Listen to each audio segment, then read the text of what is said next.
Peace everyone, Unmask Art here, and welcome back to another live critique. So I do these live critiques the first Friday of every month, and if you weren't able to submit a project for this session, then make sure you join the Unmask Family Facebook group. I have a link for that in the description below. And then also, if you are in art club, I also have a link for that in the description. Then you can post more than one project for each session that I do. So anyways, I hope everyone is having a fantastic week. Friday is among us, so the weekend is here. And I'm just going to go ahead and get right into the critiques. And if you have any questions for me, feel free to ask throughout the live stream. Happy to take on as many questions as I can get through. Hey there, Diane. Shadow Wolf, good to see you. Good to see you. Glad you're here. All right, let's get right into it. So the first, well, actually, Diane, you're the first one up. So here we go. So this project here is a pastel project that we just finished in the art club. And for those of you not familiar with the art club, I have a membership website where I do a live stream every Monday, Tuesday, Wednesday, and Thursday. So 4 sessions every single week. We do Monday and Tuesday are pastel tutorials. Wednesday and Thursday are colored pencil tutorials. Actually, now is a really good time to join because starting Monday, we're going to be starting a new pastel project, and Wednesday, we're going to be starting a new colored pencil project. So now is a good time to get in.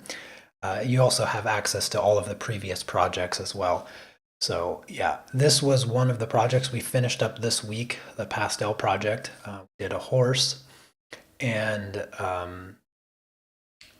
mean, goodness, Diane, you're not giving me a lot to go on here because you did such a good job at it. You really captured the values of the reference really well. You have some really great textures, and the separation and the anatomy is very accurate. The highlights. So you did everything really well here. Your lines are nice and clean around the edges.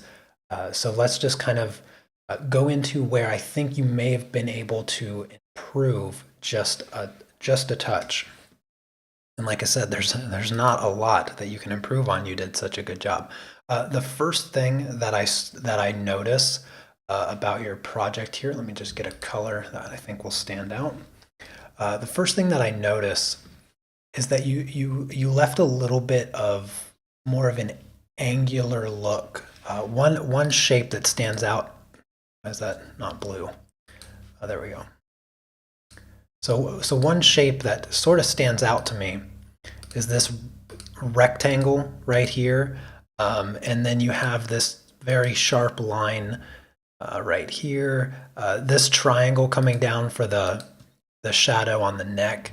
So you have a lot of these really angular shapes in your shadows and where the colors sort of separate a bit too distinctly. And I think if you were to maybe just gradiate those colors just a touch, you would soften up the texture of your horse because it almost looks like it's being chiseled out of marble a little bit, and it hasn't quite gotten that smooth look that it should have. It does give it, now don't get me wrong here, it does give it a very unique look to it that kind of gives it that chiseled look, almost like it's a sculpture, which really you could go for that kind of style. So you could technically leave it like that and have that kind of cool angular style, almost cubistic look. So you could leave it like that, totally fine, and just build on that style. But I'm just pointing out some things that you probably could have softened up a little bit to get the smoother curves of the muscles and whatnot. The other thing is that there's a few shadows in here that aren't quite as dark as they should be, if I'm remembering correctly, and I believe that I am. The first one So the first one is around the back here. This one's really tricky. Let's go with a little bit less flow here. So this shadow, it's like right behind, I guess it's like sort of in front of the rear hips, and like where the rib cage ends. I don't know a lot about the anatomy of a horse. I don't draw them very often, but this shadow right here, I remember being just a little bit darker. And then also some of the shadow up on the head, right on the forehead and around the eye. I remember this being just a touch darker, just a touch darker. And what that's going to do, having those slightly darker shadows there, is going to help. You can kind of see the darker shadow made this highlight pop out a little bit more, and also made the hair on top of the head appear a bit more shiny. But aside from that, I mean, just excellent work. I think maybe the hair, or the mane specifically, could be just a touch smoother.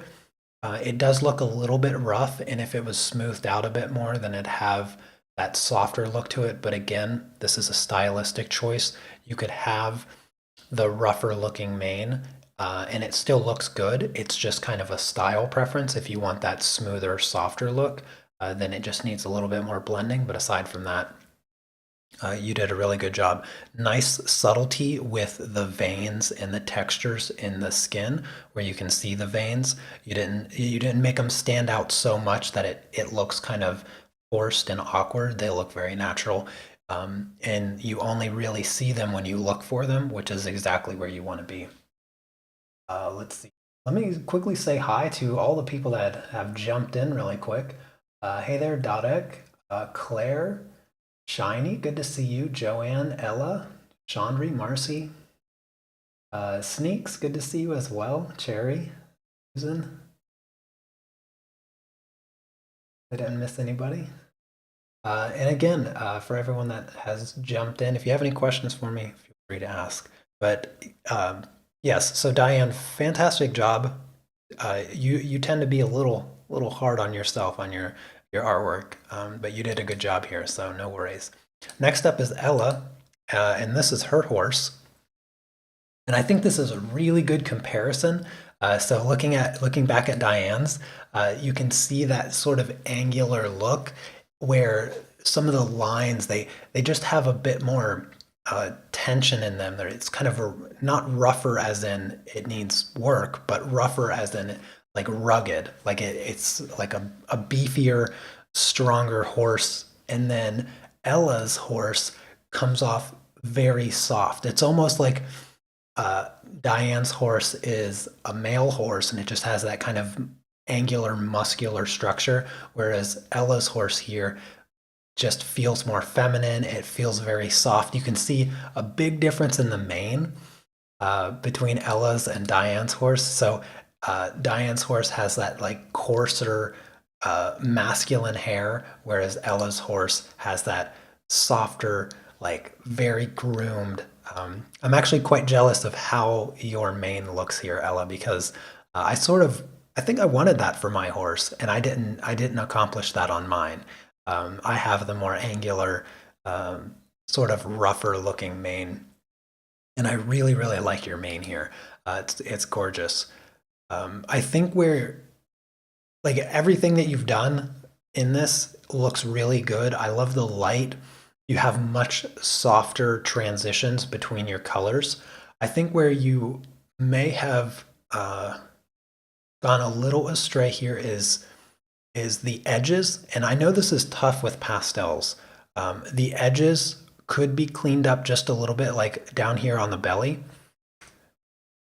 Down here on the belly, it could be a bit smoother. And I'm just going to take this color really quick and try to smooth that out just a touch. Let's just zoom in so you can see. So I'm going to just sort of smooth this line out a tiny bit. I'll grab the paper color and I'll just smooth out these edges. Now, like I said, this is really tough, and you got to be careful when you're using when you're using pastels, to avoid these like subtle smudges that you get. But when you take the care in cleaning up your edges, or at least keeping them clean throughout the process, it does go a long way as to making the final piece look like neat and tidy. So I'm just going to clean up these edges just a smidgen. So here's the original. Here's with just cleaning up those edges just a touch, and you can see it gives a nice roundness to the belly down here, the underside, because before it just had that like roughness to it that was just a bit off-putting. But you could fix that. You could just take your black pencil and just kind of smooth out that edge, and you'd be perfect there. The other thing that you'll want to do is you want to adjust these values on the side of the horse here, right on the ribs. So this area right in here, remember this was a bit darker. That might not be the exact color that I need, maybe something closer to that, but so just a little bit of that darker value gives you that rounded shape that the horse's ribs create there on the belly. Very subtle change, very, very small change. The same thing is true with the like the cheek jaw area. Right here, the cheek jaw area is quite a bit darker. Let me grab a darker color here. It's a bit too much. So it's a bit darker here. It's also quite a bit darker beside the eye, so pay attention to like the temple, and then also like the upper part, forehead. It's darker right here as well. And again, just like what I said with Diane's horse, that's going to give that hair up there that more shiny appeal. Um,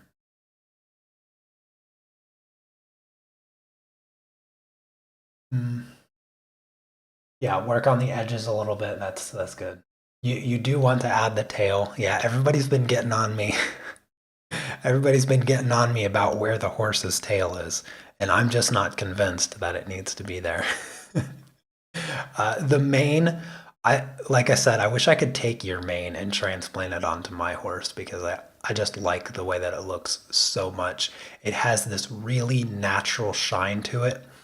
And the thing that you did differently that I didn't do is that you didn't really break up or separate each strand of the hairs in the mane, and you kind of just kept them together and then kept that nice smooth continuous motion and only added the darker colors near the top and then down at the bottom where it kind of casts those drop shadows. Yeah, there's just nothing else I can say about the mane. It's just so good looking. The other thing about the snout here, make sure you bring in some of those nice orange colors to give the skin of the horse a more natural tone. You don't want to leave this area just black and white. So give it a little bit of the red. Maybe I'll grab some red over here. Give it a little bit of the orange, a little bit of the yellow, and a little bit of the red, and just bring in some of those colors. So here's the before, and here's the after. So just a little bit more contrast on the right side of the rib cage, a little bit on the face, the forehead, the jaw area, and then just a little bit of color in the snout, nostril, lip area to give the skin a bit healthier tone. But other than that, you did a fantastic job.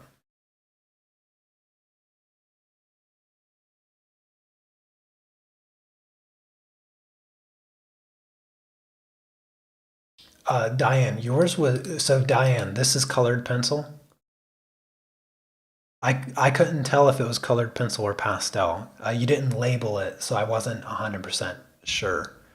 Uh, but that does explain why your edges are significantly cleaner than Ella's. Um, but yeah, if it's colored pencil, um, all those same things that I said sort of apply to it. You'll have difficulty with the mane though. You won't really be able to smooth that out. Not the way you would with pastel, I mean. All right, fantastic job, Ella. Your horse was absolutely beautiful. It had a much more mystical kind of atmosphere to it. So I love it. All right, so up next is Patricia, and this is an acrylic painting that Patricia did. Uh, really, really dramatic painting. I like the colors a lot in this painting. Now, if I remember correctly, she said this was like her first acrylic painting or something along those lines. And it came out really great. Compositionally, I think that you have sort of this symmetrical aspect of it with the lighthouse sort of just smack dab in the middle of the picture. And I'm just going to do a little bit of cropping here just to give you an idea of what you could have done otherwise. So the main focus tends to be the left side because you have the wave crashing up, you have the lighthouse, and there's not really anything interesting happening here. In fact, you can't quite tell where the water ends and the sky begins, which can be sort of an issue. So if you were to crop this and maybe move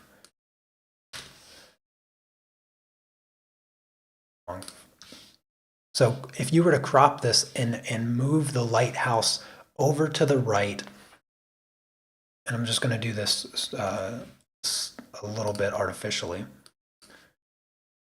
So just to give you an idea of what you could have done to change the composition, if we break this up into thirds, and I'm just kind of eyeballing this, didn't mean for that. There. So if you break this up into the rule of thirds, if you bring the lighthouse over to this area, it helps kind of force the viewer to focus on that part a bit better. And compositionally, it just stands out a bit nicer. And then you have the wave crashing sort of in this area of the lower left third. And so compositionally, you want to consider what you want the viewer to be looking at and sort of the story or idea that you want to come across in your painting. And so just changing the composition of the painting, I think, makes it better overall. Because like I said before, let me just go back here. So going back here, like I said, this isn't really doing anything for the viewer because, as I said, you can't really tell where the water begins and the sky, or where the water ends and the sky begins. And then also, all of this ground isn't there's nothing visually pulling the viewer into these areas. They're sort of blank. That makes sense. Now it's still a great painting, but you want you want to consider all aspects of the painting. So you don't want to leave these sort of empty spaces. Now, one thing that you could have done is you have like this orangey color, and maybe if we just boost this up just a tiny bit, maybe a little bit more saturation. And if you made the sky a bit brighter here, and you made these clouds kind of stand out against the sunset sky, then I think it would have appealed to the viewer a little bit more if you had some light there. Let's go even brighter, maybe. Like the sun's kind of being buried by the clouds. I think that would have given the viewer a bit more a visual interest over in this area. And then, of course, you could have darkened this part of the sky to make that part of the sky look even brighter. Same thing down here, kind of bring the viewer in towards the center by having the edges a bit darker. And then you could have put something here. So maybe I can grab something really quick.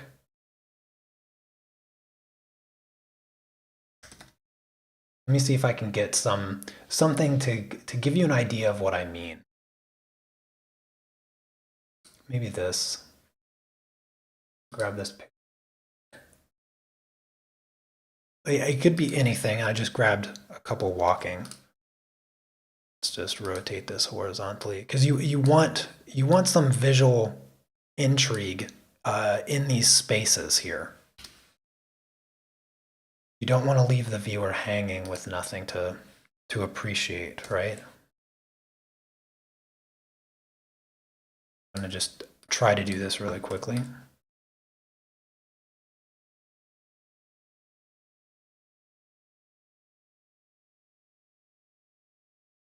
I don't want to spend a lot of time doing this, but I just want to give you an idea of what you could have considered. Maybe a couple walking on the beach, or maybe just a guy by himself walking by himself. Because a couple walking here is not the most romantic thing you could do, right? Sort of it's sort of not a romantic scene that you've created. But why is it so light? Anyways, so you sort of have a guy walking here now. I can just darken that a bit. Yeah, there we go. So now there's a little bit of visual interest there, like all this guy, he's going out to the lighthouse. Maybe he needs to turn the light on because it's, dawn is coming and there's a ship in danger in the port or something along those lines. It could be anything, and the viewer's going to create these stories in their head. And so you want to utilize those empty spaces a bit more actively and not just have the empty space. The other thing that you could do to really bring attention to this foreground area and also help isolate the texture of the lighthouse here. So let's just grab this. I'm going to make the background or the sky, I'm going to just give it a little bit of a blur here so that you sort of eliminate the texture. So you want to isolate some of the texture of the foreground. So now you have the wave crashing up. You have the foreground objects and of course the lighthouse itself. And so if you were to soften the edges of your clouds and your sky overall, you can start to see how much more just the texture of the water hitting the pier or fence or whatever. It's kind of hard to determine exactly how this is working, but like this looks like wave crashing up, right?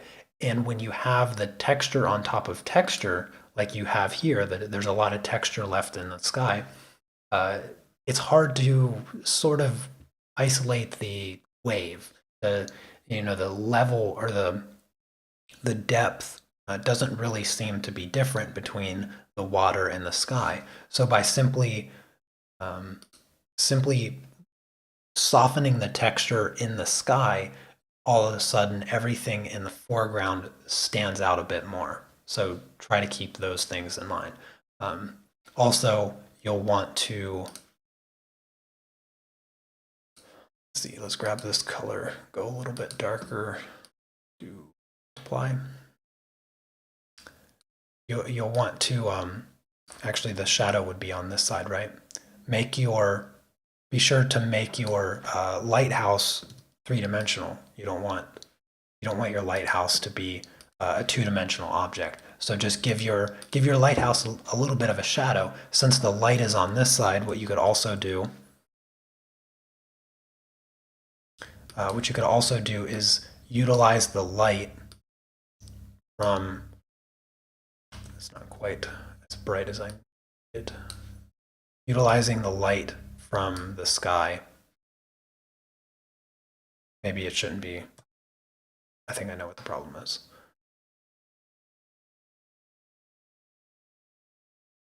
Just add a new layer, grab the sky color,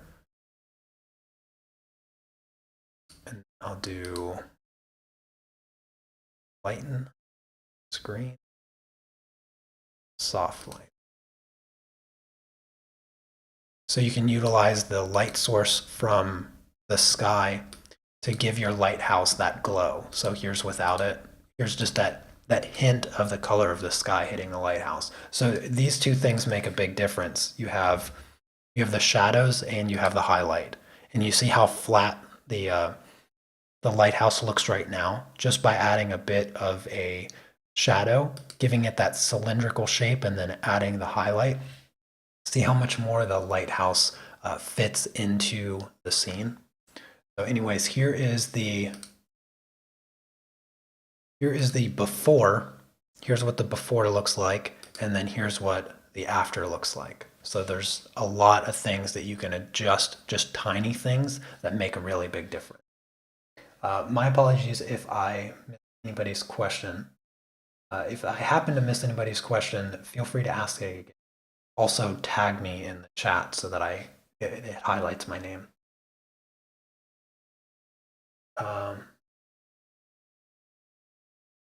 Oh wow, Diane, that's, yeah, Monday's going to be your first pastel attempt for the art club. That's quite the project to start with. Going to be a fun one.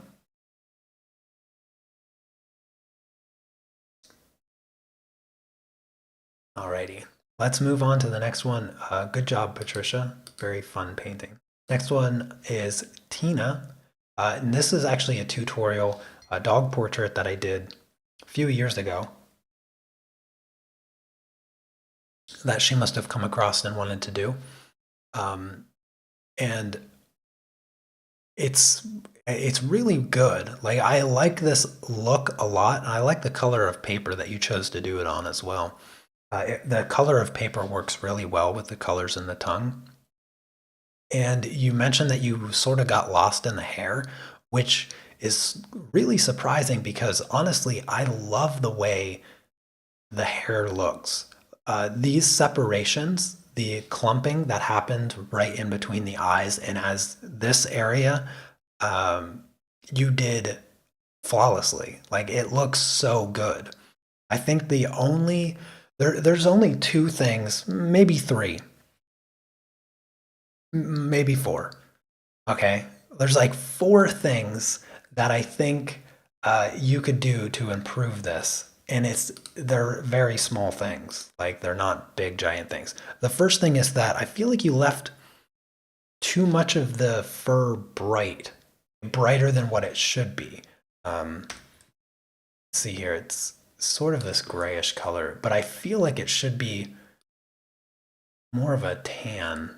Yeah, sort of like a tan color over the fur.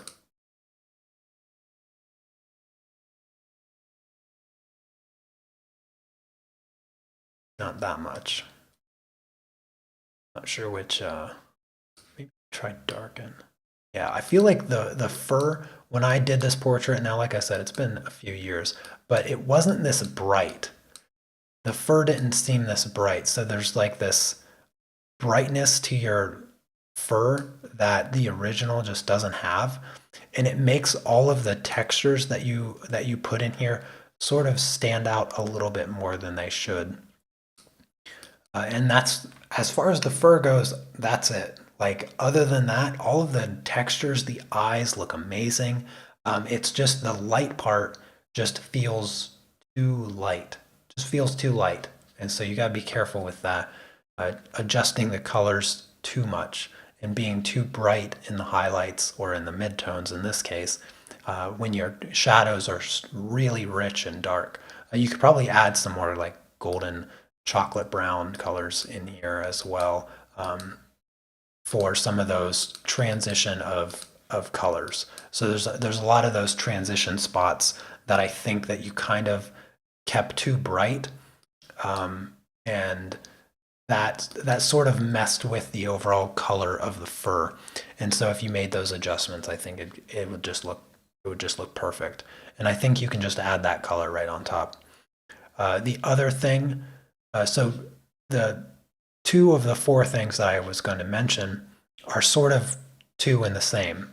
The first thing is the nose. So if we just zoom in here on the nose a little bit, there's a bit too much roughness to it. There's just a tiny bit too much roughness.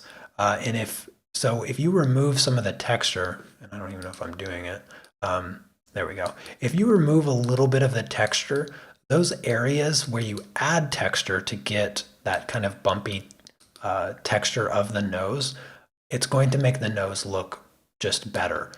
Because, you know, the dog's nose is sort of wet most of the time. Dogs keep their nose wet. And so it gives it that shiny, glossy look. So here, oh, I did that on the same layer, but let me just go back. So here is the nose before, and here's the nose with like smoothing the texture.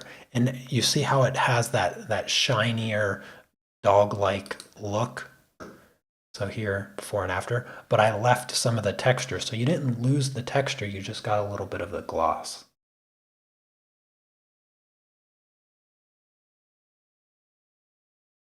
And then the same thing on the tongue. The tongue also is a bit rough. So by smoothing out the tongue, getting rid of those excess like grainy lines from the colored pencils, it's going to give you that wet tongue look. So there's a before, there's the after. It's very subtle, but those things I think will go a long way. The other thing that I think you need to address is this sort of hastened drop shadow. Uh, the dog is semi-realistic. It kind of has like this almost pop art look to it because of the way that you brightened all of the fur except the black lines. So you kind of left with just like this bit of texture. And again, if you fill that in with some darker colors and some browns and grays, it won't look that way anymore. It will have that more realistic look. But then the drop shadow just kind of looks like almost like you signed your name and then you looked at my drawing and realized, oh, there's a drop shadow, and then you just quickly put it in. And you don't want to shortchange yourself. So get in there and put your drop shadow in the way that it should be. And I'm just kind of quickly putting in a plain one here, but get the drop shadow in and make it look the way that it should.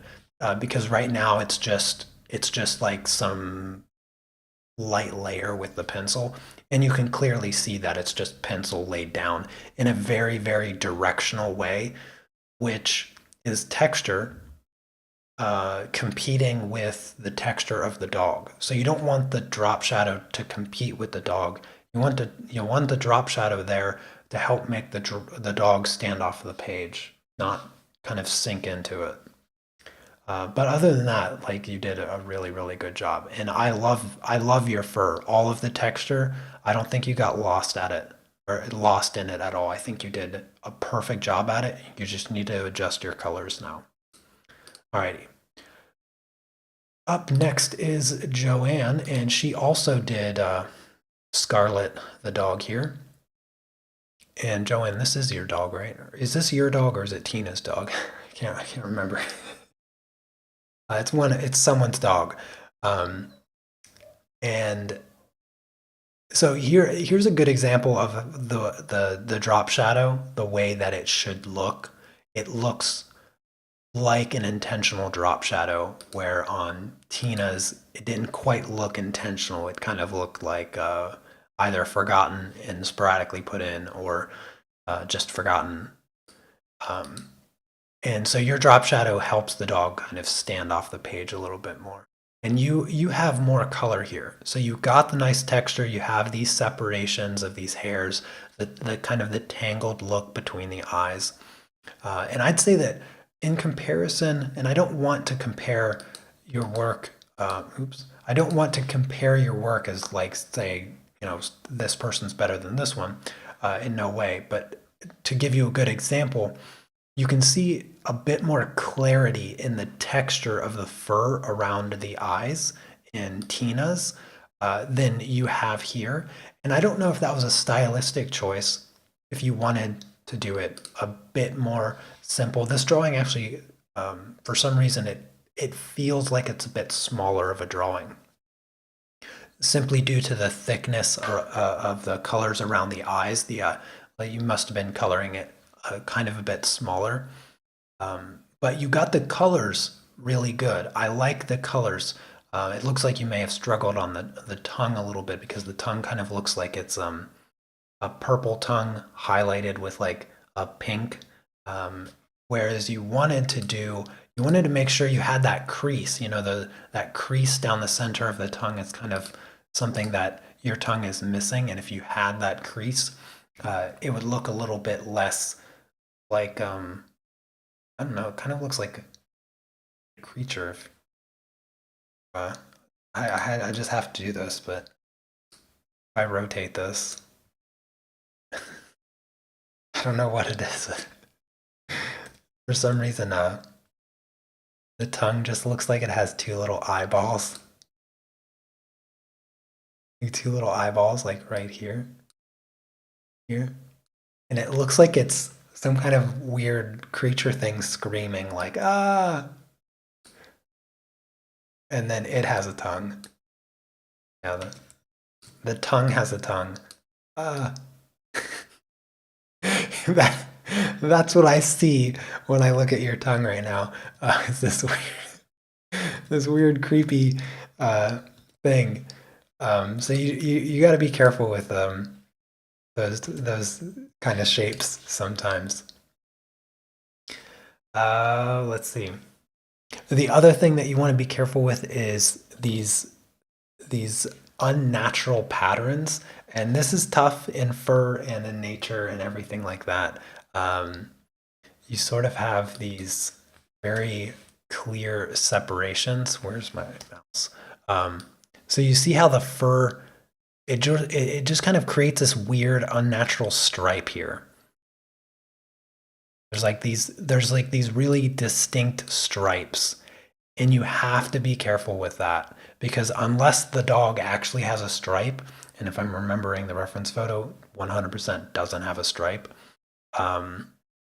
you're creating them, and these things happen on accident, and it's very tough to avoid them when you're learning to do fur. Same thing on the face. You kind of have like it just stops, and the fur that has like that salt and pepper mixed color, it doesn't do that.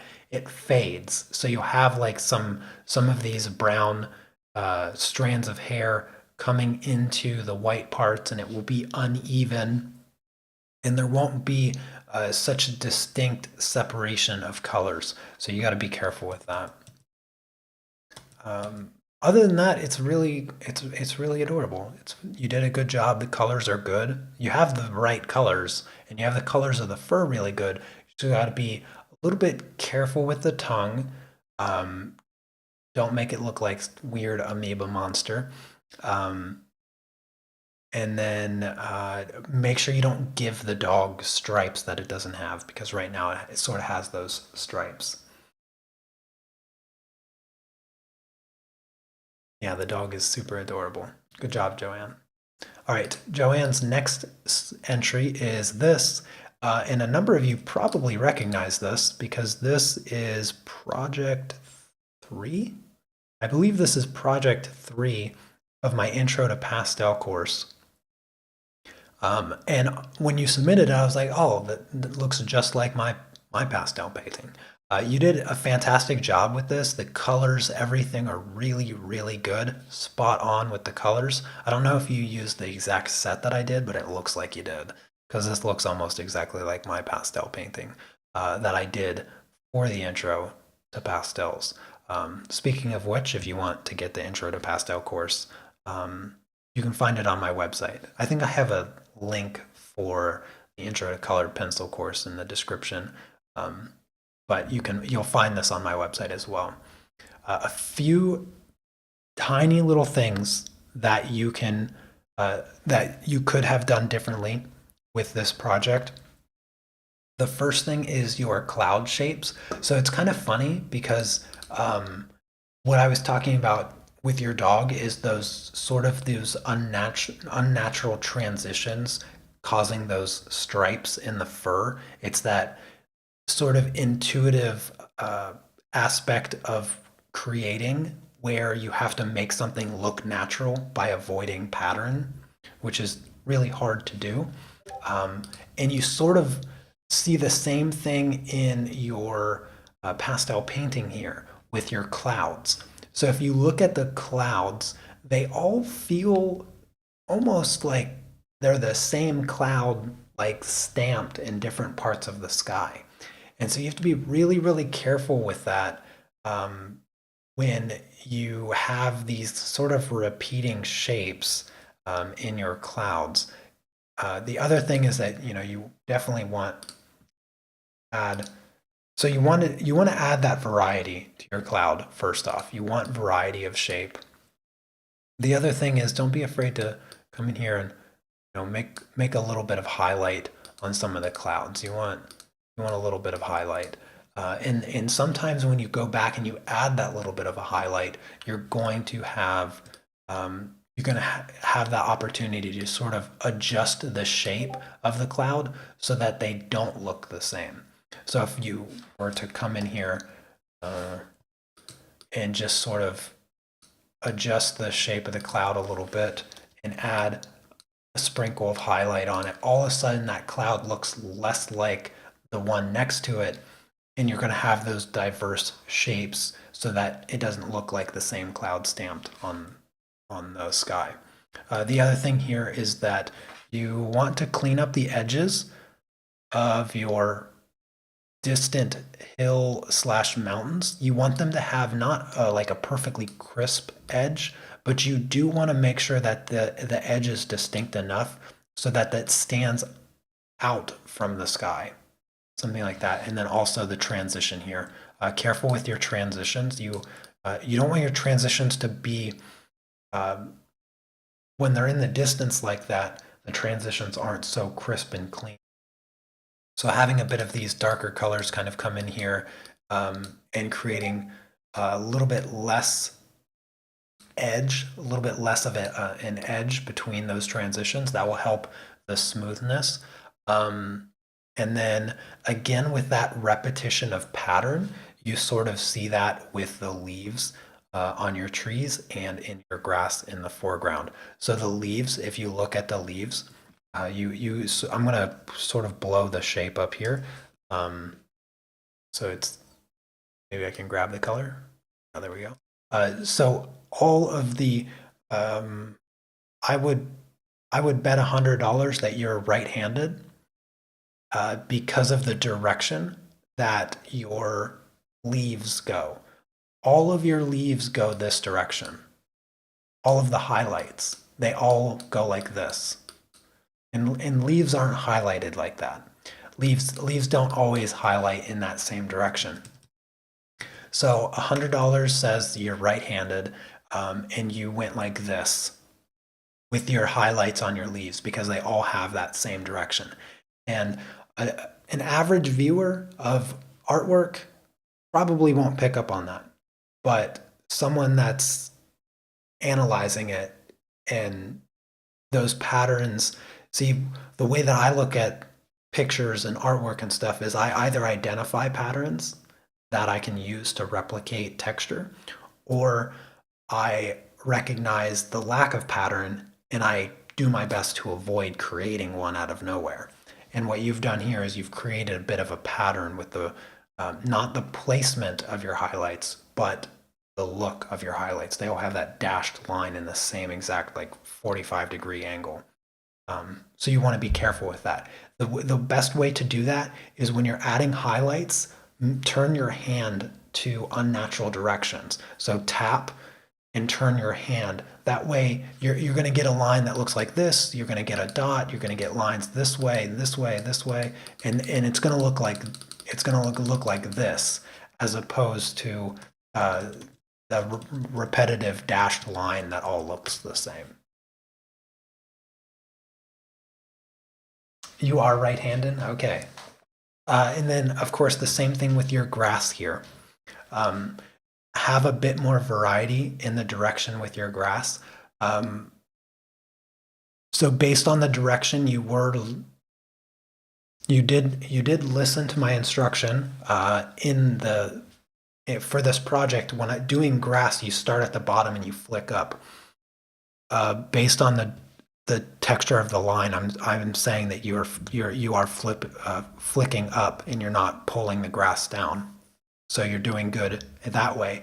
And you just want to have a bit more of the variety of direction which takes practice, where you go like this, and you crisscross, but you don't want to do this, right? You don't want to do this because that's a pattern. So you want to do sort of just as random as possible to get something that looks more natural as opposed to just a bunch of crisscrosses. Now you don't have the crisscrosses, but your grass is sort of all very vertical. And grass just doesn't do that. Grass, sometimes it bends, sometimes it does this. Um, and so you need to make those lines, add it to your rhythm. So you just want to kind of flick the grass and create sometimes even drastic lines that are totally sideways, maybe a few that go back the other direction. And that's going to help you get that more inconsistent, natural looking grass.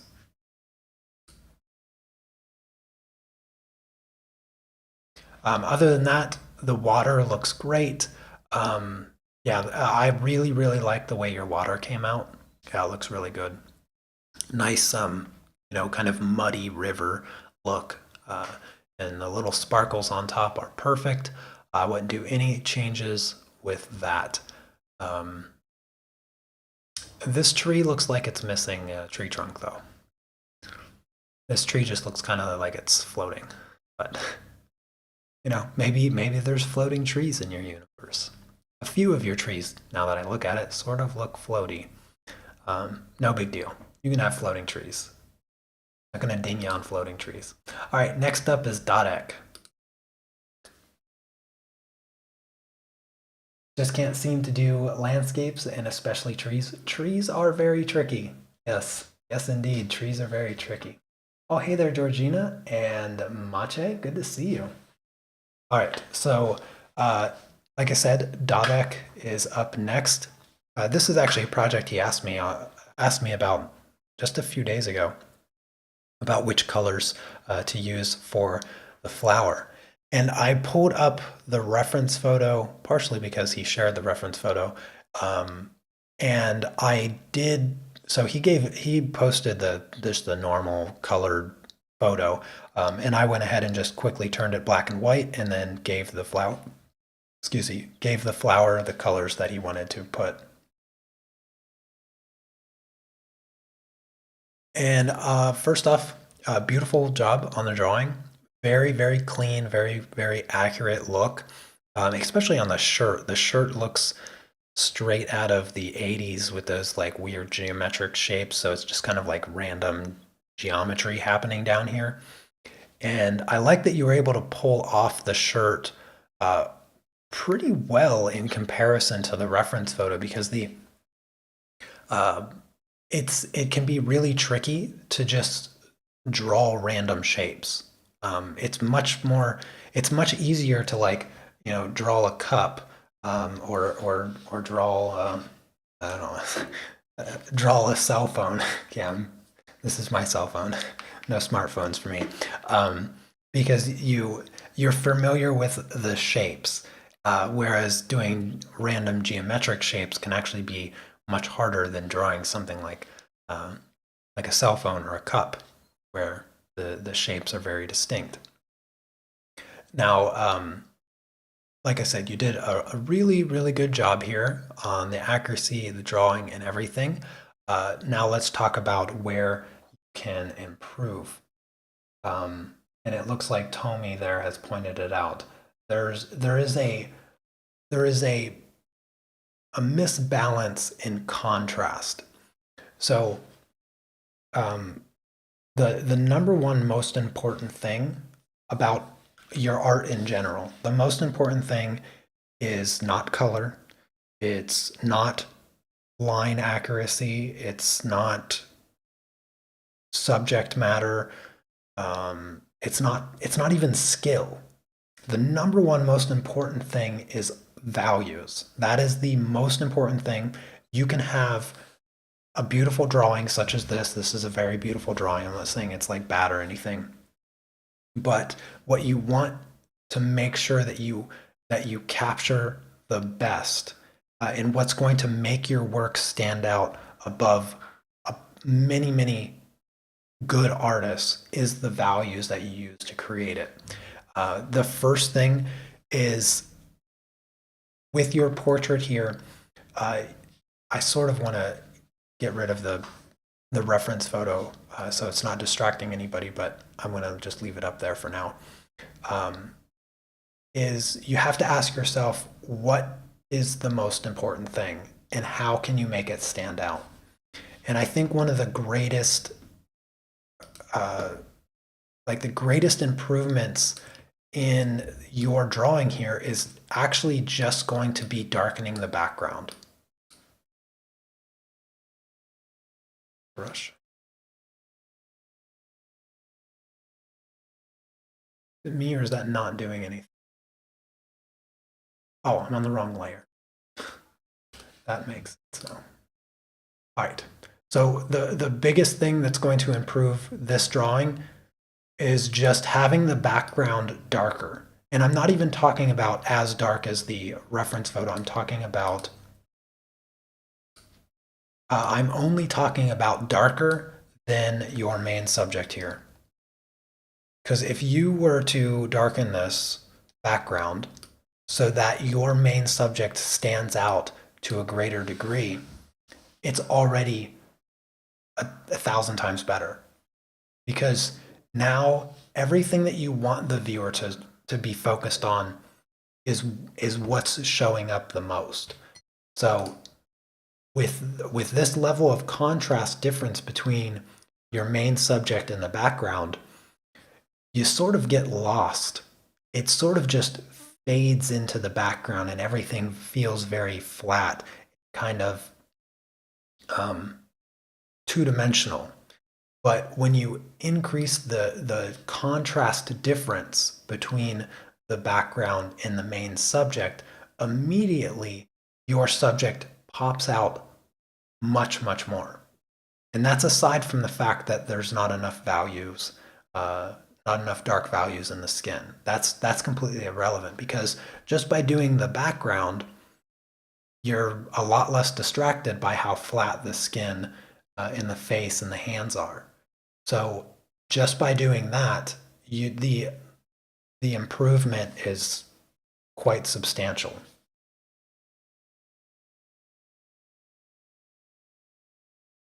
I didn't see Dodek in the ad, is he? Either way, like the drawing is really good. Increasing the values, just make sure. And a really good way to do this is to take a photo of your artwork in the middle of working on it, and then just view it, on your screen. And you can quickly, you can turn any photo black and white. So you can just turn the reference photo black and white, and you can use that to sort of measure or gauge your value scale to help you make those values more accurately.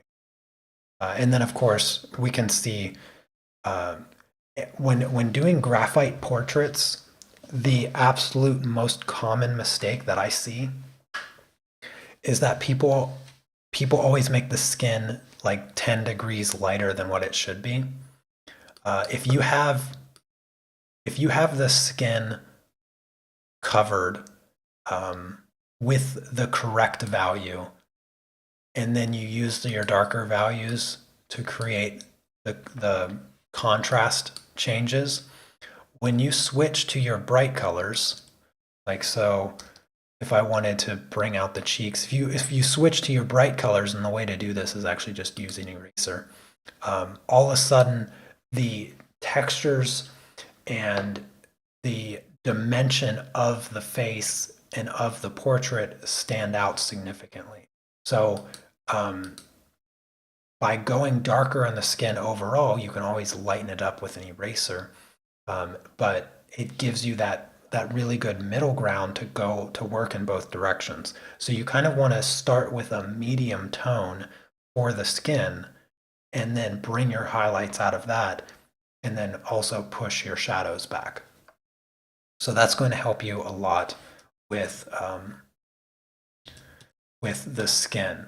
I do have a graphite tutorial in the art club, so Dodek, you can check out um, that graphite tutorial. I did it a couple years ago, but I think it would really help your graphite portraits a lot just to see how I approach the skin. You can just skip ahead because you seem to have no problem with anything else other than establishing the right values for the skin. So it's just skip ahead to where I'm working on the face, and you'll hear me repeat myself as far as like that being the number one sort of fallback that I come across when people do graphite portraits is they never go dark enough on the skin. But yeah, fantastic portrait. It's super amazing. Really, really gorgeous. And this is another one from Dodek, everyone. And this is a colored pencil drawing, which I was looking, no joke, before the live stream, I was sitting here just staring at this. I was like, this is the most impressive, like, sunset colored pencil drawing I think I've ever seen because it's it's really, really smooth. It's just so smooth. There's almost zero indication whatsoever that this is colored pencil. And I hope it's colored pencil and not pastel pencil because some people use that interchangeably. But I'm pretty sure it's colored pencil because you know what colored pencils are. Yeah, skin tones are very troublesome. But yeah, welcome. Hopefully, I look forward to seeing your next graphite portrait because I'm sure it's going to be just amazing. Even more amazing than that one. To be honest with you, there's not a lot that I can critique here. It is it's a very simplistic landscape or seascape, whatever you want to call it. So there's not a lot of direction that I can give as far as improvement because it's so thoroughly done well. Um, the sky, like the transition of colors, both in the sky and the water, is flawless. Like, I don't see anything that you could improve here.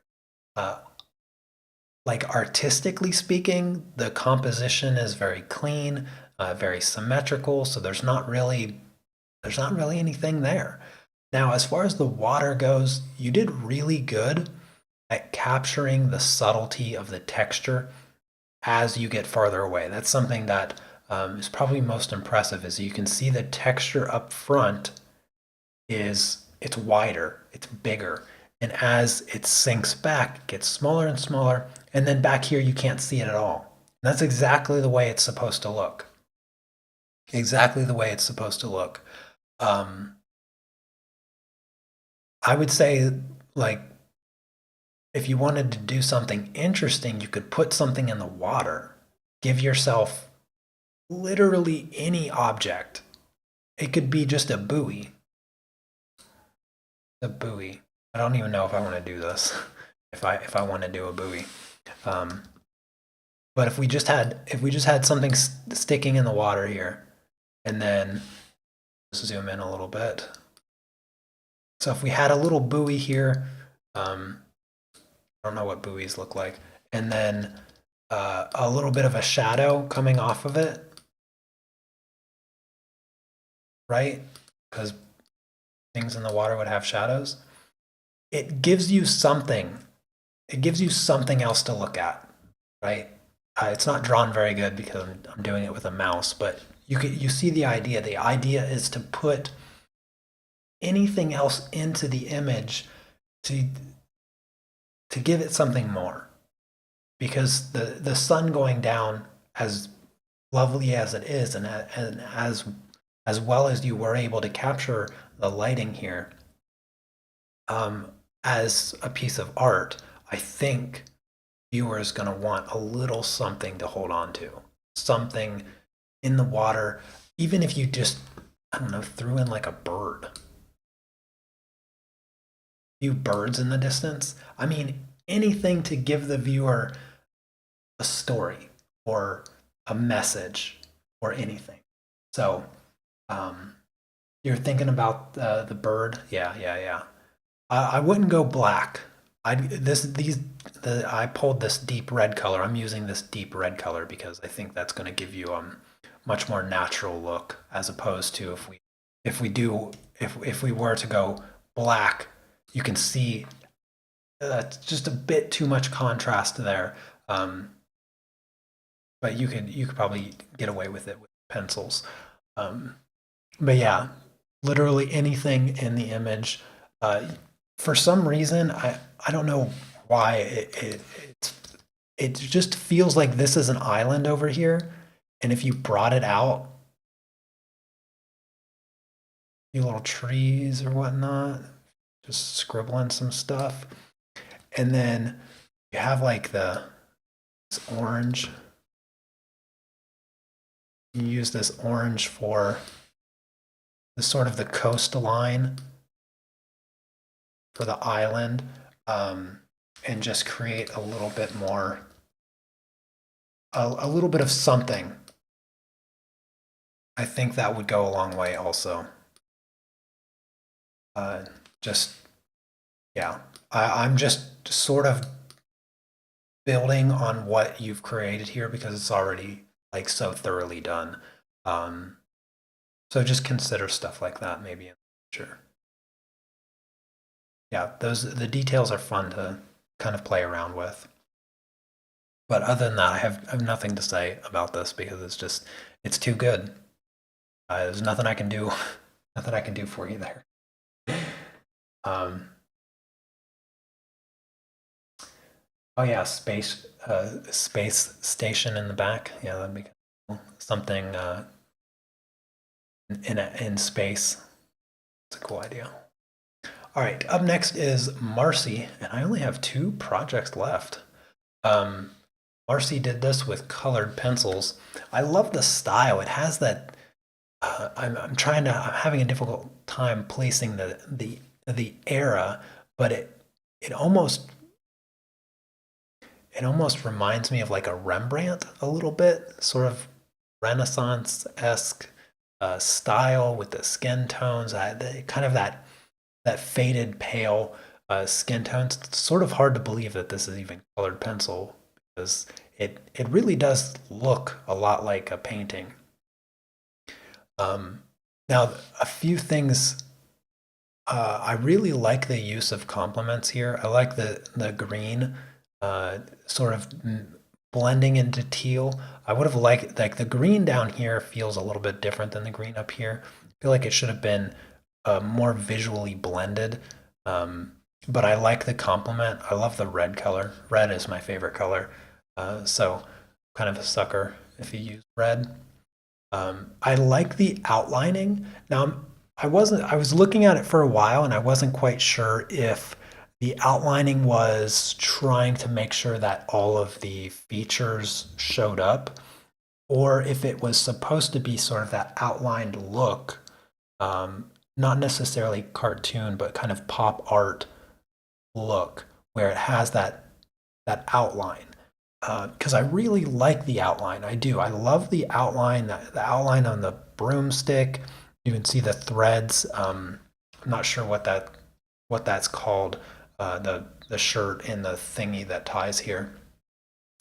I liked the outlines, but the thing that threw me off was that the other parts aren't outlined. So I expect to see the crease of the mouth. I expect to see the bridge of the nose. Um, I expected to see the outline of the ear, the outlines of the headscarf here, the outline of the collar of the shirt here, the underneath the chin. I When I see the outlines of the hands and arms, um, I think, okay, well, why isn't this outlined? Why are these not outlined? So it sort of threw me off, and I wasn't sure if it was supposed to be outlined or if it wasn't supposed to be outlined. Either way, I don't recommend mixing those two styles, the sort of clean edged outline look versus the more uh, like realistic look. So you choose one style and then make sure that it flows throughout the entire image because I think if the outline existed here, maybe I can just add little bit of an outline. Stop yapping about it. So if I add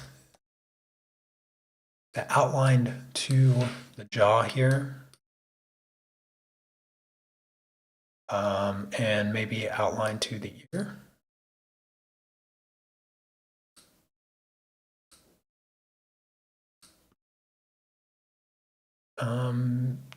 Sort of the bridge of the nose, maybe a little bit darker here.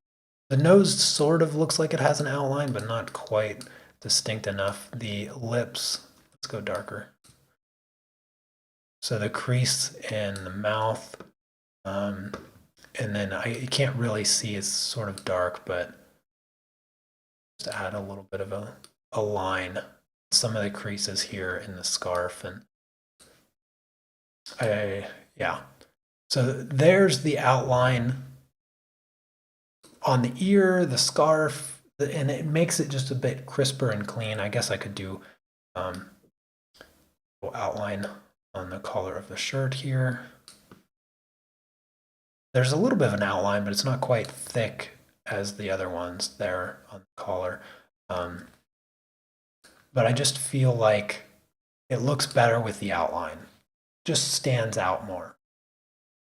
Stylistically speaking, I really like the style. It sort of has that painted look. The colors aren't like totally filled in. This looks wet down here, so it almost looks, yeah, you definitely blended with solvent. I can see sort of the brush marks around the edge. Oh, yeah, and there you go. See, I was right. You did blend with solvent. The outlines are intended. Okay, okay. Yeah, I love the outlines. Yeah, they look really good. The colors that you used are great.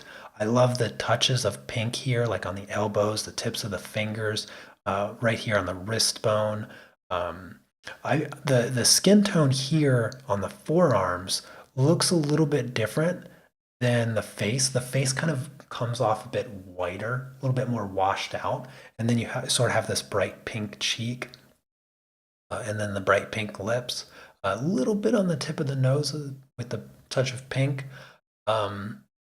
You now you may consider, now the eyes look good. You may consider adding a little touch, a little teeny tiny touch of sparkle into the eyes. Maybe, maybe not. It's tough to say.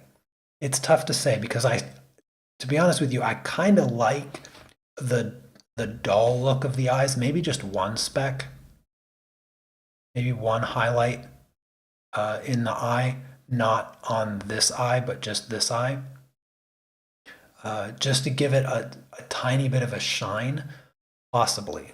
Totally up to you. But I mean, other than that, it looks great. I love the style. I love the way that it's colored, the way that it's blended. I really like the colors. And I wouldn't really change anything other than that. You know, a little bit of the outlines threw me off, but it looks really good. Yeah, it looks good. Very, very nice. Very nice, Marcy. All right, last but not least is Susan. You like it without the outline? Yeah. I think do two versions. Yeah, do two versions. I'd love to see both. One with the outline, one without. All right, Susan's pastel bird here up next. Really enjoying the colors on this one. Colors are really fun. I like the sky a lot because the sky still has some texture to it, but it's not nearly as textured as the piece of wood and the bird. So you can get away with leaving some of that texture in the sky, and I like it a lot. I really like the subtle use of orange here, and I can't tell if that's part of the pastel paper. I don't know. Maybe you used orange pastel paper, like the sienna one. I can't tell if that's the color of the pastel paper or not. It looks like it shows up in the log also. Either way, I like the sort of sporadic orange coming through the sky. It looks nice. It suits it really well. Now for the log here, you have a lot of really good directional texture, but I think where you use it just a touch is with the lack of like determined light. So it's really hard to tell where the light source is coming from. If I had to guess, I'd say the light source is very top down. Like the light source, it sort of looks like the light source is hitting the top of the bird's head and then also causing this streak of yellow on the wing here. So I feel like the light source is meant to be top down. And because of that, I would have liked to see that in the log. So if we take just a dark color here and go over the bottom part of the log a bit more, don't have to cover up everything, but cover up the areas of the log that are facing downwards. So now we have the log, and you get a bit more of the sense of light being on top, and maybe we can even reuse some of the yellow on the log. Maybe not that much yellow, that's a bit too much. Let's tone down the yellow a hint. So using a little bit of the yellow from the sunlight on the top of the log, and that gives it just a bit more light. So now you're starting to establish that the light source is top down. In the bottom part of the log, as it's not being hit by light, will be darker. And then also, since the bird is on top of the log and the light source is on the other side of the bird, that means that the bird itself also be casting a shadow on the log. So you have to take that into account. And so the log will be darker right underneath the bird. We'll have a drop shadow here. And that will also give the bird a bit of that dimension on the log. So now you're only seeing the part of the log that's not obstructed by the bird, but is still being hit by the light. And then, of course, the same rules apply to the bird itself. You want to make sure that if the light is from the top down, that the underside of the bird darker. Let's go darker than the underside of the bird. Since it's not being hit by light, it will still have its color. It just won't be as bright as the side. And then also this, like I said, it's hard to tell if that's the color of the wing or if that's the light hitting it. It could be a little bit of both, but reusing this yellow throughout the bird, so the sunlight is more yellow, you can utilize this yellow to create the highlight on the edge of the bird. Maybe not so distinct on this part, but a little bit, like a touch of the yellow, kind of gives it that brighter edge. And then also the beak. Yeah. So the top of the beak here, you have outlined with a black. And I think that making the beak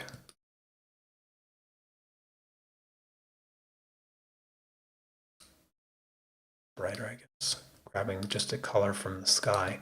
If that top edge of the beak, instead of being black, but closer to being the sky color, sort of helps it look more natural without that outline. Even the eye tells me that the sunlight is above it.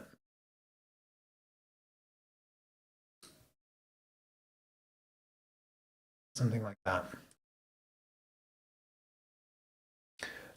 So again, let's look at the before and then the after. And you can see just a bit more dimension, a bit more. So this feels a bit more two-dimensional with the colors being slightly flat and no distinguishing features that describes the light in the scene. The sky behind it, I didn't touch because I love the sky. It's very, very nice. I love the colors. And since it's just a bright day in the scene, you're not going to have like a brighter part of the sky at the top and then a darker part at the bottom. When can we submit work? I haven't been here for a while. That's a great question. So, if you're in the Unmask Family Facebook group, that's going to be where you submit the work. And the week leading up to these live critiques, I make a post where you'll submit your work. So you have to be in the Facebook group. And then if you want to submit more than one, you have to be art club. And the art club, I have links for it in the description. But that's where you submit your work. And I will be doing these live critique sessions the first Friday of every month. So that's when you know it's coming up, is Friday's coming along and it's a new month. If it's the first Friday of the month, then you know that there will be a live critique session. But yeah, so establishing that light and applying the shadows with those ideas will help make the image look more three-dimensional. All right, fantastic bird, by the way, Susan. That is it. That is all the pictures I have for this session. So I hope that you guys enjoyed it. Hope you guys learned something from it. My critiques here, and picked up some helpful tips for work that you'll be creating in the next month, leading up to the next live critique session. Hopefully I didn't miss anybody's questions. I'll have a quick look at the chat here. Just make sure I didn't. If you have any questions, free to ask. My best to try to answer everyone's questions. So.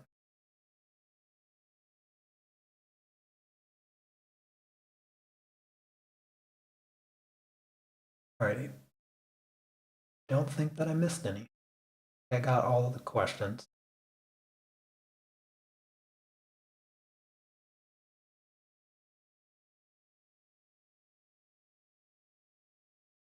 That is good to hear, Diane. I do learn some stuff.